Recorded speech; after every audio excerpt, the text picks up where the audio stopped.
3기 9강 2부 방송으로 진행하도록 하겠습니다.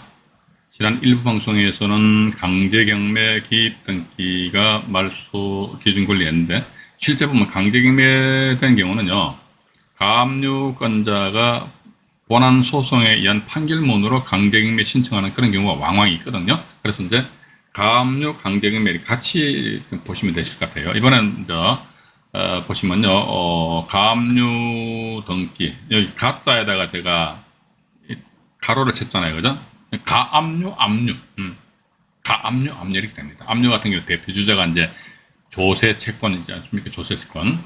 조세 채권 같은 경우는 또 이제 2023년 4월 1일하고 2023년 5월 며칠인가요? 5월 18일인가요? 날짜 제가 5월 4일이네요. 5월 4일 해가지고 이게 당해세. 이게 4월 1일은 국세고요. 밑에 5월 4일은 지방세. 국세, 지방세, 당해세. 원래 당해세는 당해서 우스는 척 해가지고 얘 완전 무소불입니다. 엄청 까불고 있어. 그런데 이렇게 법이 개정을 됨으로 인해 가지고 대항력 있는 임차인에 대해서는 국세, 지방세, 당해세일지라도 그 대항력 있는 임차인한테 대항을 못한다. 요 내용은요, 지금 현재 우리가 2기 라이브 방송 조세 채권과 관련된 그런 영상이 있어요. 거기서 제가 보다 자세히 말씀드려놨고, 또 이 내용에 대해서 이제 나중에 후반부에 가가지고 또 다시 한 번 더 말씀드리도록 할게요. 자, 여기 보시니까 경매부동산에 A 가압류가 있고, B 전세권, C 임차인, D 저당권. D 저당권자가 임의경매, 얘가 경매 신청했다는 것이지요. 그죠? 그럼 당연히, 그럼에도 불구하고 A 가압류는 뭡니까? 최선순위로 되어 있으니 이게 말소 기준 권리 되잖아요. 그죠? B 전세권 아웃, C C 임차인 아웃. 둘 다 아웃돼 버립니다. 그런데 문제는 뭐냐면 여기 또 나와있죠. 대위변제. 항상 우리 대위변제 생각하셔야 됩니다. 이 대위변제 가지고 갚아보면 못 잡긴데 뭐가. 이게 없어져 버린다면 어떻게 됩니까? 없어지면, 그러면 말소 기준 권리는 말이죠. 유동적으로 춤춘다고 그랬습니다. 말소 기준 권리는 춤춰요. 왔다 갔다 해요. 한 번 말소 기준 권리는 영원한 말소 기준 권리가 아닙니다. 이게 없어지게 되면 다시 여기 이제 D 저당권자가 이제 말소 기준 권리 되다 보니까, 그럼 B와 C는 뭐다? D 저당권보다도 먼저 빨리 앞서 떡하니, 그 전세권 설정됐고, 임차인으로서 임차권이 성립이 된 거 아닙니까? 그럼 이 사람들 같은 낙찰자한테 대항을 할 수가 있다. 이 밑에 적어놨지 않습니까? 소멸 기준이 어떻게? 움직인대요. 소멸 기준 권리는 움직인다는 겁니다. 언제까지 움직입니까? 낙찰자가 대금 납부하기 직전까지 움직여 버립니다. 대금 납부하면 끝나버려요. 대금 납부하면 그 경매 물건 낙찰자 거 되니까. 그죠? 간단하죠, 그죠? 내가 잔금을 납부해버리면요, 그때 등기 안 해도 낙찰자 해야 돼. 그때부터는 어떤 권리관계, 유동적, 춤추더라도 아무런 관계 없어요. 그런데 대금 납부하기 전까지는 그 부동산은 낙찰자의 소유가 아니기 때문에, 맞잖아요, 그죠? 낙찰자의 소유가 아닙니다. 그렇기 때문에 어떤 권리관계가 유동적으로 춤출 수 있다는 거, 일단 그렇게 좀 이해를 하시면서 말이지요. 여기서 이제 막바로, 오늘 지금 이제 전세권까지 말씀드리려고 그러는데, 전세권은 뭐죠? 천상 8월 7일 날 요 자료를 말씀드릴게요. 전세권 말씀드리고요. 오늘 보니까 이제 가압류해가지고요. 저도 이제 물건을 우리 시청자 여러분들에게 현재 진행 중인 물건을 위주로 해서 소개시켜 드리려고 보니까 깡통이 참 많이 보이더라고. 깡통. 그죠? 깡통은 딱 보면 들어가면 안 되지. 그죠? 돈도 안 되는 뭐 어떡합니까? 그래서 여기 보시게 되면 말이지요. 동부 2021 타경에 54 둘둘 하나.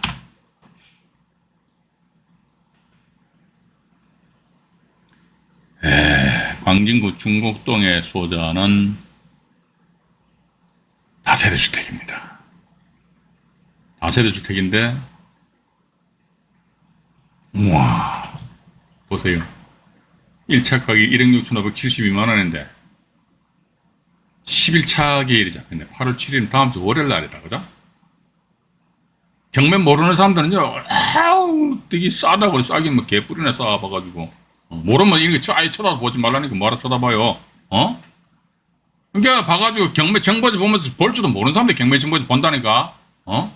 제가 열받을 필요 없어요. 봐가지고. 왜? 제 돈 까먹는 거 아니니까 지 돈 까먹지 뭐, 맞잖아요. 그죠? 근데 안타까워서 그런 거지. 근데 윤땡땡이라는 양반이 1억 9천만 원, 이게 아마 이분이 임차인일 것 같습니다. 임차인인데요. 밑으로 한번 내려가 볼게요.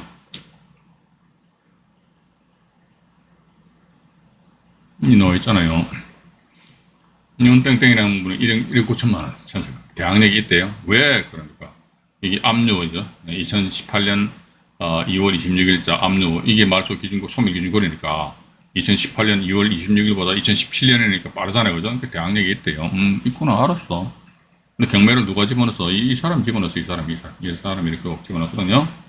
주택 임차권 해가지고 임차권 등기도 하시고, 참 남의 집에 전세 들어가셔야 참 욕 많이 보신다, 그죠? 예, 임차권 등기도 하시고, 강제경매 신청한다면요, 본안 소송위원 판결문 받아가지고 또 강제경매 신청하시고, 근데 이분의 전세금 1억 9천만 원이잖아요, 그죠? 1억 9천만 원인데, 이것도 보면요, 밑에 보면 나와 있습니다. 이게, 건축물 대장에 위반 건축물 등재, 뭔 놈의 위반 건축물 많은지 모르겠어요. 봐가지고, 이것도 패널조 해가지고, 18제곱미터, 이것도 뭐 옆집 사람 찔렀나 모르겠네요. 봐가지고. 그러니까 옆집 사람들하고 잘 지내셔야 됩니다. 말이 저기 매년 구청에서 말이 항공사진 찍어가지고 확인한다고 하는데, 어떻게 확인됩니까? 확인 안 되지. 옆집 사람 찔러서 그렇지. 그런 물건들 많아요. 용도는 근린생활시설인데 실질적으로 보면 주거용으로 쓰는 거 있거든요. 그 구청에다 전화 한 통만 딱 넣어버리면요, 저가 그냥 조사해보고 막보라 이제 이행강제문. 만약에 이제 2023년도에 걸렸다 그러면요, 이게 그전엔 뭐 5번만 이제 이행강제금 내면 되는데, 이제는 그게 시정될 때까지 계속 그냥 이행강제금 부과시켜 버린다니까. 그렇기 때문에 옆집 사람하고 싸움하면 안 돼요. 봐가지고 잘 사이좋게 잘 지내야 됩니다. 근데 어쨌든 이 물건, 이 임차인의 보증금이 1억 9천만 원인데, 이런 거 과연 입찰 들어갈 필요 있겠습니까? 위반 건축물에다가, 아이고, 1차 가격이 1억 6,572만 원이네. 예? 이게 무조건 아웃이. 그럼 이거 어떻게 해봐가지고, 이 양반 본인이 들어가서 낙찰 받고요. 그 다음에 본인이 채권 상계 신청하고요. 여기서 한 10년 사는 수밖에 없어요. 한 10년 쭉 살다가 보면은, 어느 정도, 이 중국동인데 위치가 어디쯤 되나요? 봐가지고, 중국동도 7호선 지하철역이 통과되잖아요. 잠깐 위치를 한번 볼게요. 7호선 전철역 있네, 봐가지고. 용마산역하고, 중공역 있고, 여기서 이제 중공역에서 이게 옛날에는 이게 정신병원이었어요. 근데 이게 국립정신건강센터 해가지고, 리모델링 해가지고 꽤 상당히 깔끔한 걸로 알고 있습니다. 그래서 도보로 한 10분 정도 걸리겠네, 그죠? 그리고 이쪽 간혹 가다 보면 이제 여름에 비 많이 오면 이제 물이 요즘은 또 안 넘치는지 모르겠네요. 일단 그 정도 보시면 되실 것 같아요. 근데 문제는 뭐냐면 이게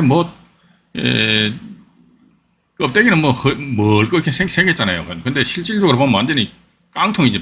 세상에 전세금 1억 9천인데 말이지. 법원에서 평가한 감정가격이 1억 6,500만 원이다. 이건 말이 안 된다. 말이 안 된다. 이걸 보시고요. 그리고 이것도 하나 더 동부 사건인데요. 2022 타경에 가압류가 말소 기준 권리입니다. 962 동부 사건 해가지고 여기 나와 있네요. 962 해가지고 밑으로 잠깐 내려가 보겠습니다. 내려가 보니까 이게 무슨 앞으로 가압류 되어 있잖아요. 가압류 해가지고 이 사람들이 본안 소송에서 강제징금 신청했네, 이렇게죠. 2억 6천만 원 이 가압류인데 2억 8,600만 원 돼 있거든요. 어떻게 1,900원 2억 6천인데 여기는 2억 6천인데 왜 2억 8천, 이런 거 신경 쓰지 말아요. 이런 거 신경 쓰면요, 얼굴에 주름살 막 드러나요. 이게 신경 쓸 필요 없어요. 그죠? 이거 왜 그러냐, 이렇게 본안 소송했다면 소송 절차상에 있어가지고 따진 거예요. 따지니까 이제 법원에서 확인해 준 금액이 2억 8,688만 2,084원이다. 그죠? 그렇게 보시면 된다는 것이죠. 근데 이 건 같은 경우 보면은 여기에 이런 물건들이 참 많이 있어요. 이게 2019년 6월 3일자 여기 가압류가 말소 소멸 기준 걸리거든요. 근데 보니까 위모시라는 양반이 전입신고되어 있는 것 같은데 2016년 12월 6일자로 되어 있단 말이죠. 그죠? 이 사람의 정체를 이거 반드시 우리는 조사 분석을 해야 됩니다. 왜냐면 대항력 있는 임차인임에도 불구하고요, 채권자가 경부 신청했습니다. 경부 신청하니까 집행관이 현장 나가서 똑똑똑 두들겨요. 누구 계신가요? 안에 누구 이 사람 있어도요. 반응 안 해도 돼요. 설사 있다 손치더라도 내 누군데요? 그러니까 집행 가는데 뭐 왜요? 그러니까 경매 물건 때는 왔는데 좀 우리 저 면담 좀 합시다. 싫어요. 뭐 끝나는 거예요, 봐가지고. 싫어요. 끝나는 거예요. 뭐. 또 나아가서 법원에서는요.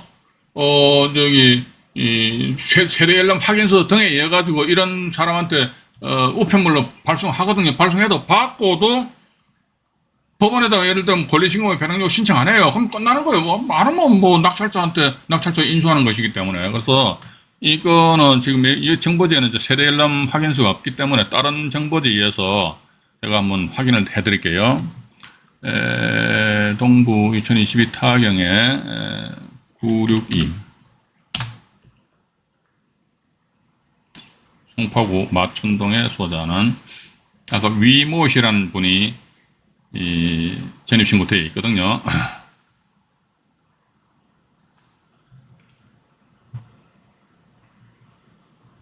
이 보시면은 세대주 딱 이게는 뭐 이름 요즘은요 세대 전입 세대 확인서는 보면 이름 석자 다 표시됩니다. 이름뿐만 아니고 위장 임차인 이런 걸 가려내기 위해서 이렇게 주민등록법이 이제 개정됐잖아요. 최근에 그죠? 올 초에 개정됐는데 위모 씨라는 장면이 2016년도 12월 6일자라서 전입신고 돼 있잖아요. 돼 있다고 돼 있으면 돼 있구나 그러면 만약에 저는 그렇게 봅니다. 이런 경우도 다시 경매 정보지로 넘어와서요. 이게 물건의 소유자가 누구냐 그러니까 소유자가 반모 씨 뭐 이렇게 됐네요. 소유자가 반모 씨 이렇게 반모 씨 되어 있습니다. 여기 보니까 이게 주소지가 402호로 되어 있잖아요. 402호죠. 오금동 402호입니다. 오금동 402호인데 본건은 보니까요.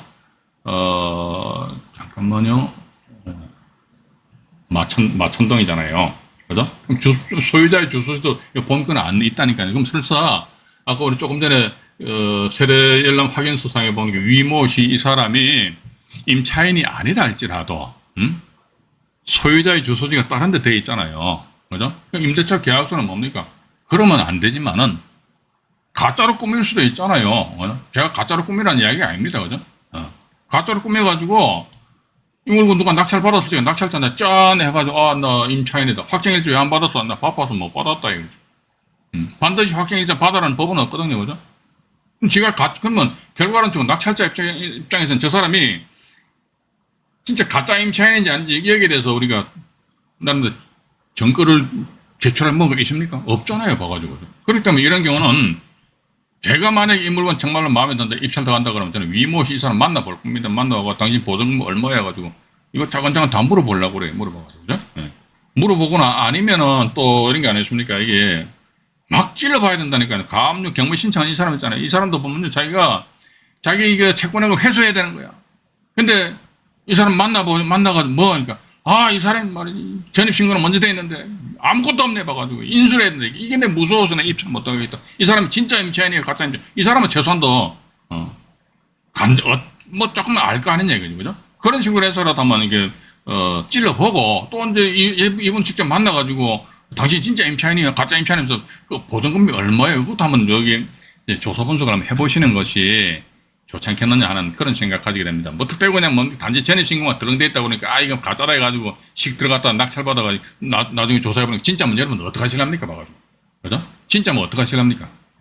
그래서 아마도 제가 볼 적에는 이 물건에 대해서 전용 면적이 19평이니까 뭐 전세 가격도 어느 정도 조사를 해보고 그래서 아마 이번 기일날 8월 7일날 아마 이 위모 씨에 대한 어떤 조사가 확실하게 이루어졌다더라 그러면 이 날짜 낙찰이 되지 않을 것이다 라는 그런 생각을 좀 제가 조심스럽게 해본다는 것입니다. 그래서 우리가 경매청구지 보시면서 이게 지금 제가 막 여러분들한테 막 설레발을 푸는 거죠. 수다를 떨기 때문에 이렇게 막 몇 분 동안 쫙 설명드리는데 우리 실제 경매청구지를 딱 보고 나서는 뭐다 보는 순간 딱 보고 빨리빨리 끝내버려야 돼요. 딱 보는 순간 아니다 이런 식으로 끝나야지만 하루에 최소한 물건 한 몇십 건 정도는 내가 볼 거 아닙니까? 그죠? 그렇게 보시면서 여러 가지 어떤 요 물건 같은 경우 어떤 이런 경우의 수가 발생될 수가 있겠는가 없겠는가 없다. 그러면 그냥 됐다. 현장가 시세 조사해보니까 10억이라면 10억 찔러버려. 돈 있으면은, 그죠? 그러니까 우리가요, 맨날 잔머리 굴린다고 말이지. 그 날짜 최저 가격 대비해서 거기다가 얼마를 더 쓸까. 근데 맨날 떨어지는 거야. 맨날 떨어져. 맨날 그 떨어지는, 그건 떨어지기 위한 투자 활동이지. 맞잖아요. 그죠? 낙찰받기 위한 투자 활동이 아니라니까요. 그래서 저는 그렇게 생각합니다. 법원 경매는요, 권리 분석이 다가 아니라니까. 권리 분석 몰라도 돼. 제가 솔직히 말씀드립니다.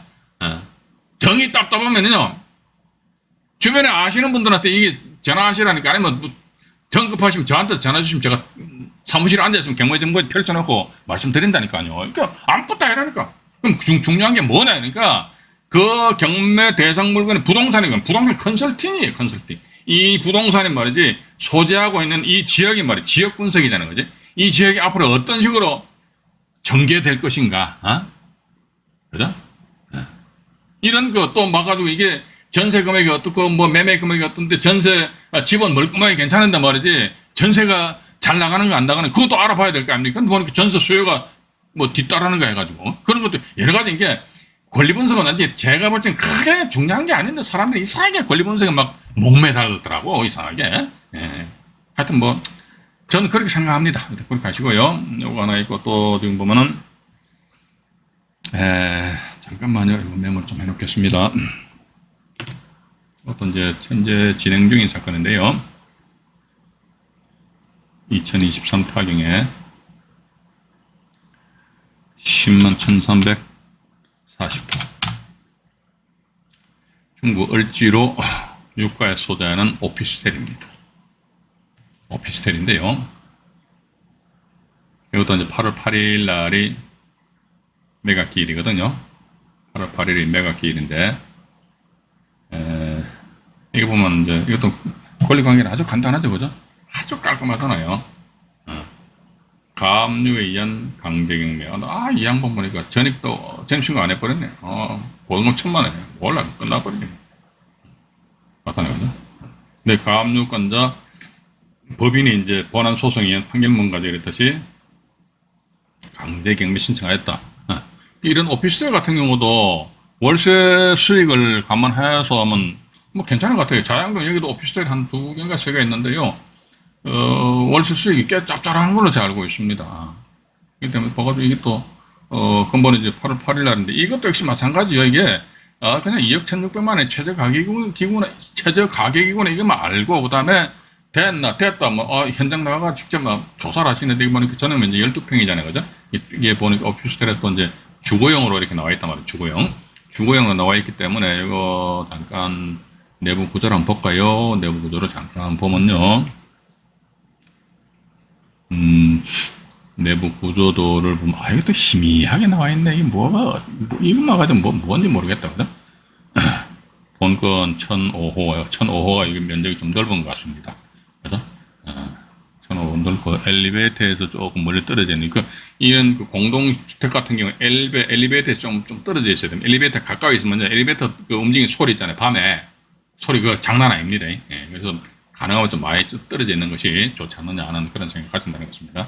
그래서 어쨌든 이 건도 보니까 지금 가압류에 의한 어떤 강제경매, 이거 어떻게 보면 이게 뭐 이런 게 권리분석인데 이게 어렵습니까? 아니잖아요. 그러니까 제가 드리는 말씀이 권리분석은 1차 안에 끝난다니까요. 딱 하자 없잖아요, 뭐죠? 그래서 왜 하자 없냐 그러니까 등기부상에 하자 없어. 임차인 얘가 전입신고 안 했으니까 하자 없어. 땡땡. 그러니까 우리가 권리분석은 부동산 등기부 분석하고 부동산 상해 분석이잖아요. 그죠?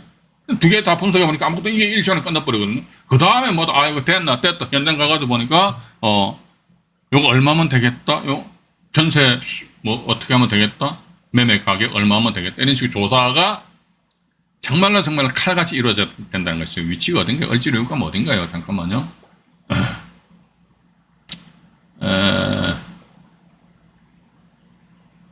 동대문, 이쪽이구나. 옛날에 제 어렸을 적에는 여기 계림극장이랬어요.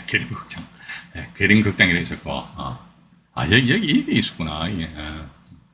이 지하철역에서도 가깝잖아요. 그죠? 가깝고, 또 왜냐면 이 경우는 이 주변에 보니까 여기 오피스 타운들이 많더라고요. 특히 이제 동대문 같은 경우는 이런 쇼핑몰들은 많이 있잖아요. 그죠? 그럼 여기에 종사하는 사람들이 주거용 부동산 쪽을 해가지고 가차에 있으면은 오히려 더 좋지 않겠느냐 하는 그런 생각을 좀 가져봅니다. 가져보고요. 위치는 이 정도 보시고, 그 다음에 나머지는 뭐, 이게 일단 제가 여기서 이제 우리 시청자 여러분들한테 이게 몇 가지 소개시켜 드리는 것도 어떻게 보면은 그냥 그래요. 봐가지고 권리분석은 뭐 아무것도 아니라 그거 하고요. 지금 제가 오늘 낙찰된 물건인데요. 낙찰된 물건 해가지고요. 오늘 낙찰된 건 아니고 며칠 전에 낙찰된 건데 부천 지원 사건인데요. 2023 타경에 3만 534호 경기도 김포시 운양동에 소재하는 24평형 아파트입니다. 24평형 아파트인데 여기 보시게 되면은 75명 이렇게 적어놨잖아요. 그죠? 75명. 응찰자 수가 중요하지요. 저는 저렇게 봅니다. 75명이 이 물건에 대해서 관심을 가졌다는 거 아닙니까? 그죠? 그래서 오늘도 수업 끝난 상태에서요. 이건 이제 항상 말씀드리는데 2023 타깅에 3만 534호 해가지고요. 이 사건 번호를 네이버 검색창에다 한번 이거 그대로 한번 입력을 해보십시오. 그러면요. 이 사건에 대해 가지고 기존의 부동산 업체 아니면 컨설팅 업체에서 자기네들 블로그에다가 이 사건을 딱 올려놓은 게 많을 거예요. 이런 걸 아주 만만하니까. 그래서 왜냐면 그분들도 그런 식으로 물건을 올림으로 인해서 나름대로 수요자를 이제 찾아야 될 거 아닙니까? 그래서 보니까 75명이더라고요. 그러면 75명이 전부 다 바보는 아니지 않겠느냐 하는 그런 생각을 가진다는 것입니다. 근데 이게 보면 여기에 24평형 전용 면적이 17.88이니까 24평형인데 이 보면 아마 4억에서 거래된 것이 요 최근에 4억 5천만 원인데요. 이거 나중에 국토교통부 실거래가 사이트 들어가셔가지고요. 요 59.1119 제곱미터 있잖아요. 요거 실제 거래된 사례라면 검색을 해보십시오. 이게 보니까 거래량이 엄청 많아요. 몇십 건 되더라고. 오래 들어가지고. 엄청 많아요. 거래가 엄청 많아요. 근데 그 중에서 보니까 이 4억 원이라는 것은 이제 상대적으로 저층이고 4억 5천만 원은 이제 고층이 들었는데 본건 몇 층입니까? 24층이잖아요. 24층이 고층에 해당되니까 아마도 4억보다는 4억 5천만 원에 가깝지 않겠느냐 하는 그런 생각을 가진다는 것입니다. 그죠? 예. 그렇게 보시면서 일단 왜냐면 이게 저는 이제 우리가요 왜 이런 사례 이게 뭐 오늘 지금 제가 시간 오버돼서 그랬는데 지금 제가 가지고 있는 자료 보니까 뭐 어떤 분 같은 경우 52명, 35명, 42명, 39명이 뭐 50명 막 들어왔다 이거죠, 그죠? 예. 이것도 보면 이제 그만큼 이제 부동산 시장의 분위기를 이제 어느 정도 이제 감안을 했지 않겠느냐. 앞으로 이제 뭔지 모르겠지만 이게 이런 식으로 우상향할 그런 시장이 도래되지 않겠느냐. 그런 관점에서 사람들이 이렇게 관심을 가지지 않느냐. 그럼 우리 투자자 입장에서는요. 그죠? 그렇다고 저쪽에 지방에 있는 물건도 막 아무끼나 막 들어가서 그건 아니죠. 다 틀립니다. 위치에 따라 다 틀리다고 봅니다. 그죠? 보시면서 나 진짜 진정 내가 그 낙찰 받아보고 싶다더라 그러면 공격적으로 하는 수밖에 달리 방법 없어요. 지금 제가 뭐 예를 들어 시세가 10억인데 10억으로 질러버리세요. 이건 제가 막 질러라고 이렇게 옆에서 붙이기는 게 아니라니까요. 실질적으로 이런 식으로 투자 활동을 해야지만 내가 소위 경매 투자를 통해 가지고 돈 맛을 볼 수가 있다는 거예요. 어쨌든 내 낙찰 받아야 될 거 아닙니까? 75명 중에서 말이지 2등으로 우와 1등하고 말이지 이건 같은 게 얼마 차이입니까? 2등이 보니까 4억 1,500이잖아요. 1등은 4억 2천만 원이잖아요. 우와 500만 원 차이로 떨어졌다. 우와 500만 원 차이로 떨어졌는데 이분 나중에 한 6개월 후에 해가지고 뭐 저 4억 5천에 한 5억 정도 이렇게 치고 올라간다면 대단하다는 하다고 보고 있습니다. 일단 그런 걸 여러분들 감안하셔가지고 권리분석 아무것도 아닙니다. 근데 제가 자꾸 권리분석 아무것도 아니라니까 그러면 권리분석 공부 안 해도 되지. 그거 아닙니다. 기본적으로 알고 있는 상태에서 아무것도 아니라는 거죠. 그건 크게 비중을 차지하지 않고 중요한 것은 뭐다? 이 부동산이 현재 2023년 오늘 8월 4일이면 8월 4일 현재 부동산 중개업소에서 사고 팔고 할 때 얼마만 딱 사람들이 사인을 하느냐 그 가격을 알아보는 게 가장 중요하다 저는 그런 말씀을 드려보고 싶습니다 하고요. 이게 나머지는 말이죠. 지금 제가 여기가 오늘도 이 전세권이 소멸 기준 걸린 경우 해가지고 이 사례가 제가 상당히 많이 뽑아놨는데 이건 항상 8월 7일 날, 다음 주 월요일 날요. 전세권이 소멸 기준 걸린 경우하고 또 전세권이 인수되는 그런 경우 그 이하 말씀드리도록 하겠습니다. 오늘 여기까지 방송 진행하도록 하겠습니다. 방송 시청하시느라고 대단히 수고하셨습니다. 날씨가 여전히 뜨끈뜨끈합니다. 건강 유의하시기 바라고요. 편안한 밤 되시기 바라겠습니다. 이상 안종현이 말씀드렸습니다. 네, 고맙습니다.